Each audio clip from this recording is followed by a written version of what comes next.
విద్యార్థులకు ఎటువంటి పరిస్థితి ఉండే ఈ యొక్క టీఆర్ఎస్ ప్రభుత్వం వచ్చినాక విద్యార్థులపై విద్యార్థుల బలిదానాలు కోరుకొని ఉస్మానియా విద్యార్థులను వాడుకొని స్కాలర్షిప్లని, ఫీ రీఎంబర్స్మెంట్లని, జాబ్ నోటిఫికేషన్లని అనేకమైన వాగ్దానాలు చేసిండు. కానీ ఎటువంటిది అమలు చేయలేదు.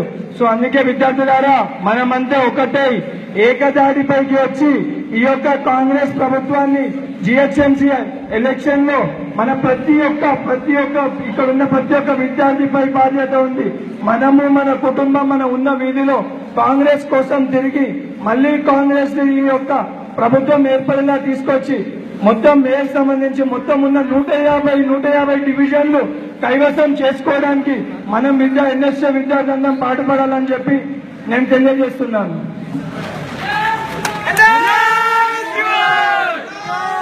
మాజీ మంత్రివర్యులు పెద్దారెడ్డి గారిని మాట్లాడవలసిన కోరుతున్నాం.